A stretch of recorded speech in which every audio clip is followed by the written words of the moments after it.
Deep in the heart of prehistory, there were places where the ground itself was an illusion, where land and water were forever entangled. Here in the swamps of the Mesozoic, life took a very different path. This was no place for the reckless, no haven for the unprepared. To survive here required adaptation, cunning, and in some cases, sheer, overwhelming power. Today, we journey into this lost world where three extraordinary creatures rule not the forests nor the plains, but the waterways, the swamps. Let us begin. Some creatures command the land, others the sea, but this was a predator that belonged to both.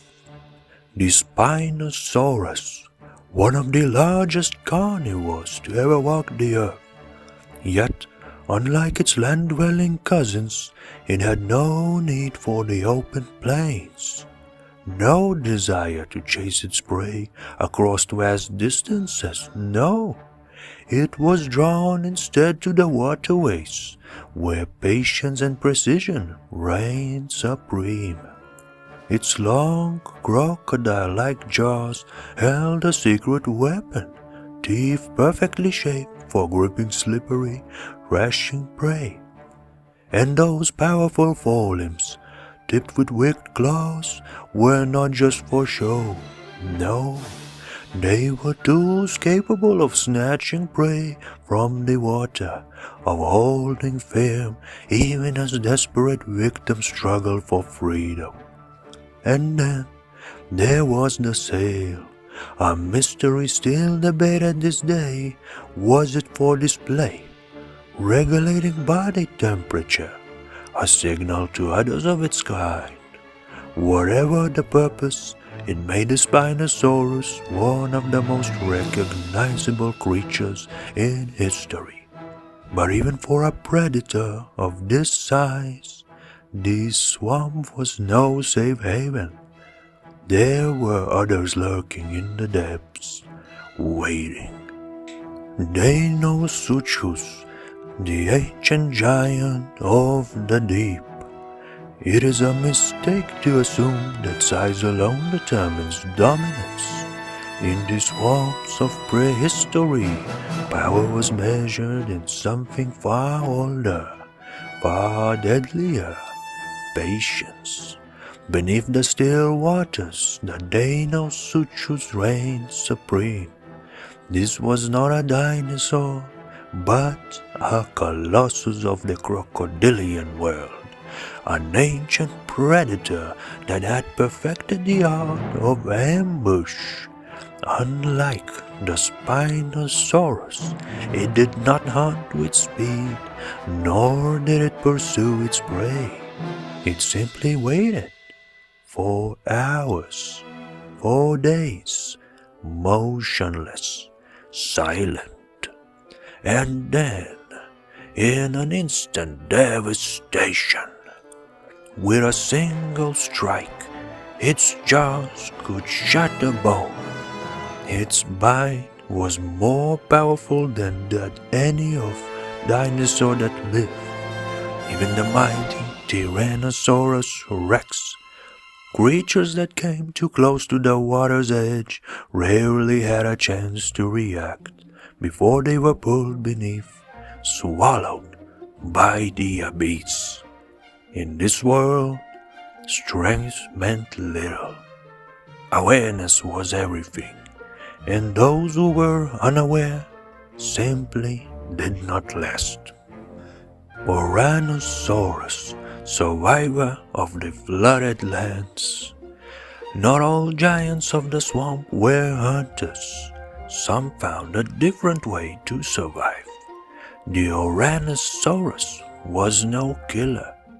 It had no rows of teeth for crushing bones, no claws for ripping flesh, and yet it thrived in these wetlands, not through aggression, but through adaptation. Moving in herds, These remarkable creatures navigated the changing landscape, their bodies designed for both land and water. Their broad feet prevented them from sinking into the mud. Their strong yet agile limbs allowed them to move swiftly when danger approached. And then there was that sail, not as imposing as that of the Spinosaurus, but just as intriguing. Was it a tool for the thermoregulation, absorbing heat in the morning, shedding it as the day grew hotter? Or was it a signal, a silent language spoken through posture and movement? The Ouranosaurus was not a creature of violence, yet it was not defenseless.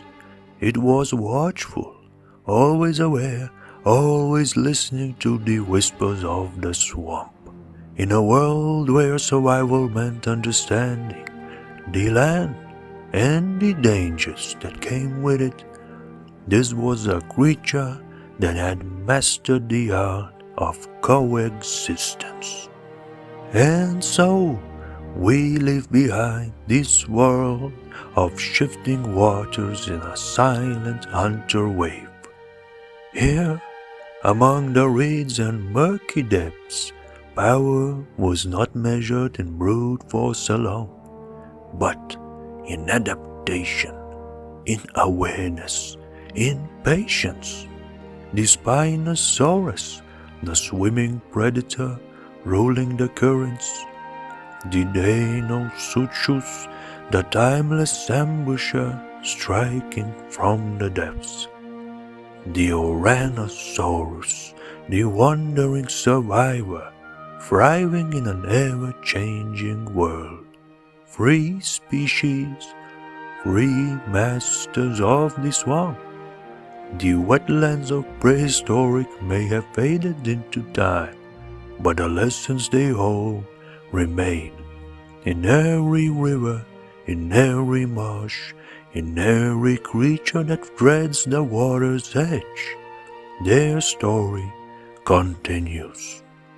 Because the wild places of this world, they have never truly been tamed, and perhaps they never should be.